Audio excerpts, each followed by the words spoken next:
Hello, Lithuania! As my mother would say, God love you, no seats. Holy mackerel. It's good to be back in Vilnius, a nation and a region that knows better than anyone the transformational power of freedom. You know, who showed the world that the strength of a people united cannot be denied. And together with your brothers and sisters in Estonia and Latvia, you helped end the era of division through the power of connection. The Baltic Way, not the Berlin Wall, became the symbol for Europe's future. And later, when the Soviet tanks sought once more to deny your independence, the people of Vilnius said no, no, no, no. And in January of 1991, tens of thousands of citizens, unarmed and unyielding, came of their own accord, standing as one to protect the TV tower, to shield the Supreme Council and defend freedom. 14 heroes tragically lost their lives. Hundreds were wounded. But the whole world saw that decades of oppression had done nothing to dim the flame of liberty in this country. I mean it. It's consequential. The light of Lithuania, you kept it strong, you kept it bright, and you kept the light shining. Here in Vilnius and in Washington, D.C., where the yellow, green, and red of your flag flew every day, this past year, we've celebrated 100 years of unbroken diplomatic relationship between the United States and the Baltic states. America never recognized the Soviet occupation of the Baltics. Never, never, never, Mr. President.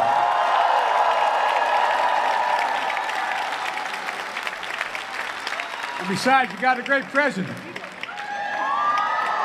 Stand up. Now, stand up.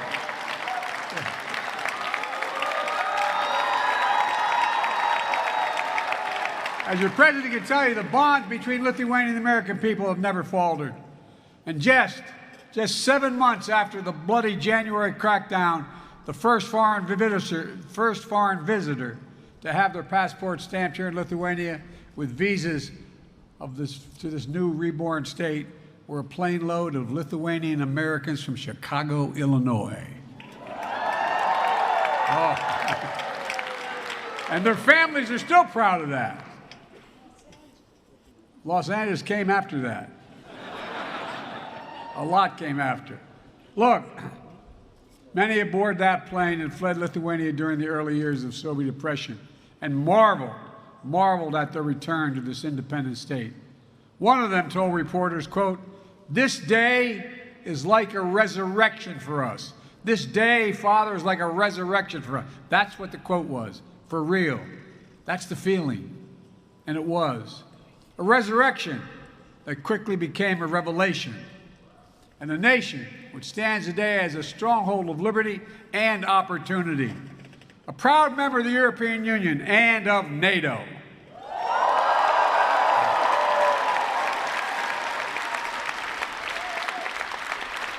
I had the great honor as United States Senator of championing Lithuania and other Baltic states to join NATO in 2004. Wasn't I brilliant doing that? But all kidding aside, think about how it's changed things. Think about what's happened.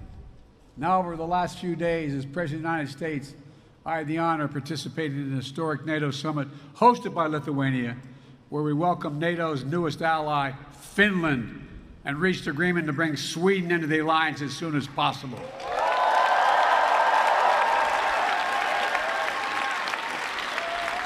And President Erdogan kept his word. We've witnessed your historic journey, and I'm proud to call Lithuania friend, partner, and ally. Ally, ally. Soon, NATO will be the 32nd freestanding, have 32 freestanding members standing together to defend our people and our territory. Beyond all the rest, bound by democratic values to make us strong, and by our sacred oath that an attack against it is a sacred oath. Attack against one is attack against all, because each member of NATO knows that the strength of our people and the power of our unity cannot be denied.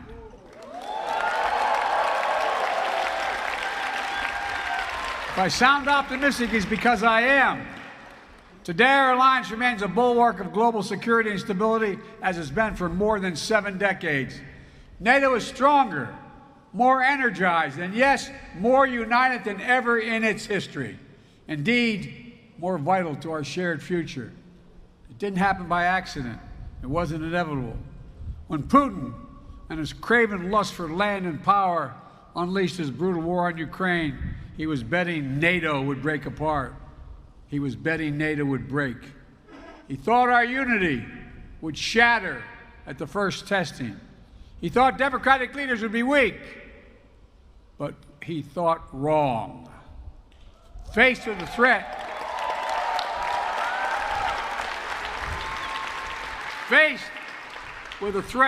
the peace and stability of the world, to democratic values we hold dear, to freedom itself, we did what we always do. The United States stepped up, NATO stepped up, our partners in Europe and then the Indo-Pacific stepped up. All across the world, they stepped up. And we're ready. We were ready because we stood together. In the months leading up to the war, as Putin amassed his forces on the Ukrainian border and laid the groundwork for his brutal invasion, I was in constant contact with my fellow leaders of the G7 and the European Union and NATO, constantly. We warned the world what Putin was planning. Even some in Ukraine didn't believe what we had our intelligence community found. We made sure NATO was prepared to deter any aggression against any member state. We pursued intense diplomacy with Russia, seeking to avert this terrible war. And when Russian bombs began to fall, we did not hesitate to act. We rallied the world to support the brave people of Ukraine as they defend their liberty and their sovereignty with incredible dignity. I mean that from the bottom of my heart. Think about it. Think about what they're doing.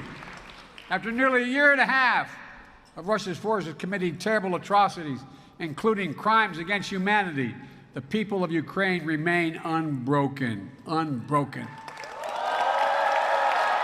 Ukraine remains independent. It remains free.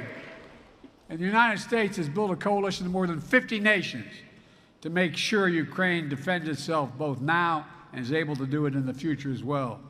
Since this war began, I've stood with President Zelensky, as I just spent about an hour with him, both in Washington, in Kyiv, in Hiroshima, and now in Vilnius, to declare to the world what I say again: we will not waver. We will not waver. I mean that. Our commitment to Ukraine will not weaken. We will stand for liberty and freedom today, tomorrow, and for as long as it takes.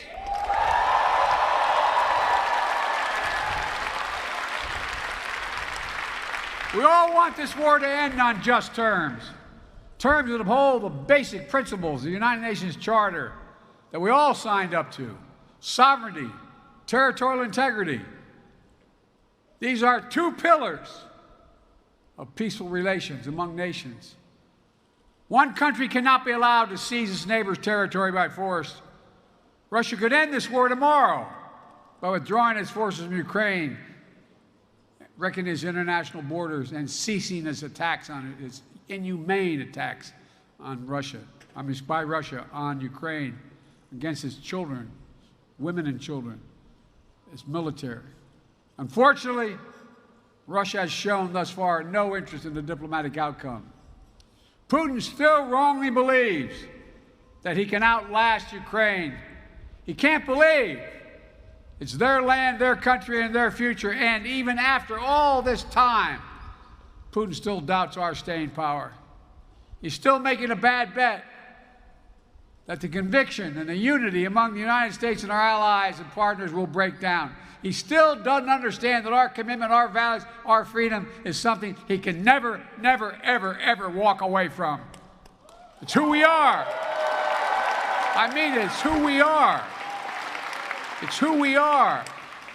Throughout this horrific war, the people of Lithuania, together with our Baltic brethren, I've been among the most fierce champions of Ukraine's right to a future of its own choosing, one that is free, because you lived so long with freedom denied. Many of you who are older know better than anyone how precious the right to determine your own future is. Precious to people everywhere, not just in Ukraine, but Belarus, Moldova, Georgia, and all the places around the world where people continue to fight to make their voices heard. So my message to all of you tonight is keep it up, keep it going. Keep reminding the world of hope that Lithuania embodies, and that's what you embody, hope in this country. Oh, I really mean it. I'm not joking. I mean this sincerely. We must never forget how much this matters, and never, never give up on a better tomorrow. The defense of freedom is not the work of a day or a year. It's the calling of our lifetime, of all time. We are steeled for the struggle ahead. Our unity will not falter, I promise you. Woo. Folks,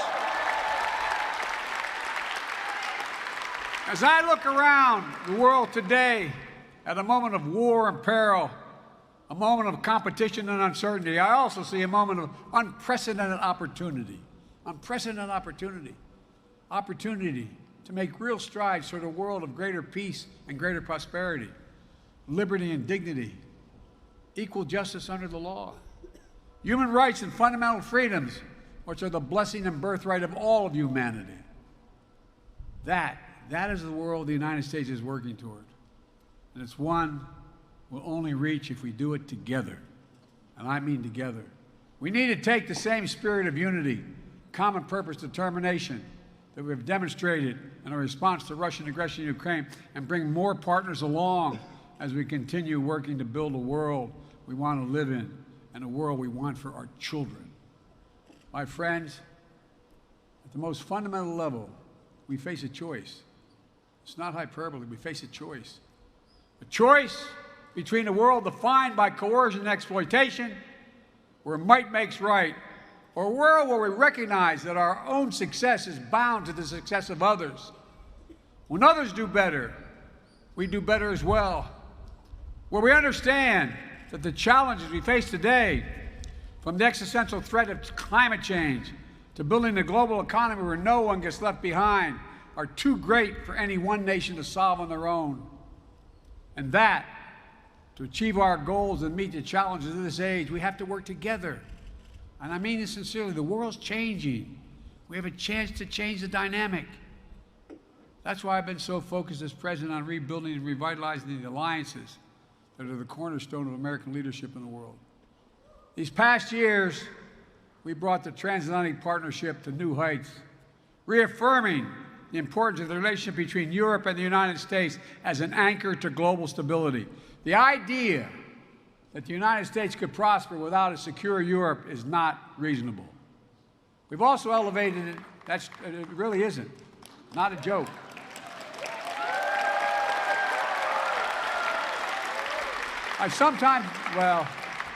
We also elevated and deepened American alliance in the Indo-Pacific with Japan, the Republic of Korea, Australia, the Philippines, which provide critical security and deterrence in that vital region of the world. Through our Quad partnership, it's a fancy way of saying our partnership with Australia, India, Japan, and the United States, we're bringing major democracies of the region together to cooperate, keeping the Indo-Pacific free and open, prosperous, and secure. We've demonstrated during this NATO summit, with Indo-Pacific partners joining us for the second year in a row. We're working to deepen connections between the Atlantic and Pacific democracies so that we can better work together toward the shared values we all seek. Strong alliances, versatile partnerships, common purpose, collective action to meet our shared challenges. The world has shrunk. That's how we build a future to see, but we share and know we share challenges and work together. We have to step up together, building the broadest and deepest coalition to strengthen and defend the basic rules of the road, to preserve all the extraordinary benefits that stem from the international system grounded in the rule of law. We have to come together to protect rights and freedoms to underwrite the flow of ideas and commerce, and which have enabled decades of global growth. Yes, territorial integrity and sovereignty, but also principles like freedom of navigation and overflight, keeping our shared seas and skies open so that every nation has equal access to our global common space. And as we continue to explore this age of new possibilities, an age enabled by rapid advances in innovation, we have to stand together to ensure that the common spaces of our future reflect our highest aspirations for ourselves and for others. As my dad would say, that everybody is treated with some dignity. So that artificial intelligence, engineering, biology, and other engineering emerging technologies are not made into weapons of oppression, but rather are used as tools of opportunity. Working with our allies and partners to build a supply chains that are more resilient, more secure, so we never again face a situation like we had during the pandemic, where we couldn't get critical goods we needed for our daily lives. You know, we all must summon the common will to actually address the existential threat of accelerating climate change. It's real, it's serious, we don't have a lot of time. It is the single greatest threat to humanity. It's only by working together that we'll prevent the worst consequences of climate change from ravaging our future and that of our children and grandchildren. We also have to recognize our shared responsibility to help unlock the enormous potential that exists in low and middle income companies around the world, not out of charity, but because it's in our own self-interest. We all benefit when more partners stand together working towards shared goals. We all benefit when people are healthier and more prosperous. And that's not, again, hyperbole, it's true. We all benefit when more entrepreneurs and innovators are able to pursue their dreams for a better tomorrow. You know, so we need to update our tool set to better address the needs of today in this interconnected world.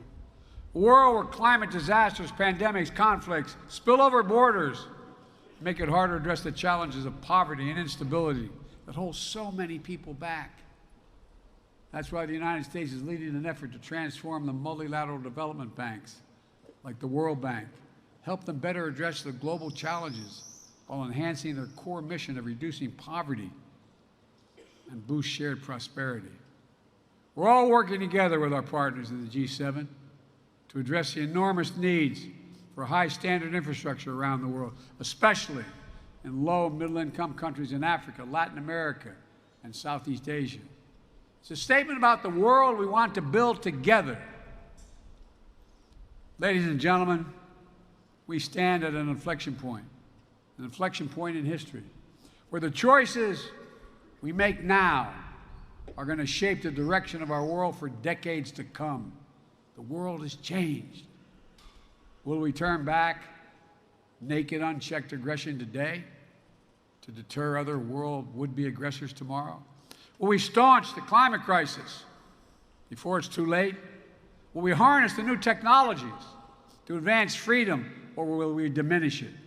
Will we advance opportunity in more places or allow instability and inequality to persist? How we answer these essential questions is literally going to determine the kind of future our children and grandchildren have. And again, that's not an exaggeration. It's a fact. It's going to take all of us. All of us. I believe that with ambition, with confidence in ourselves and one another, with nations working together for common cause, we can answer these questions.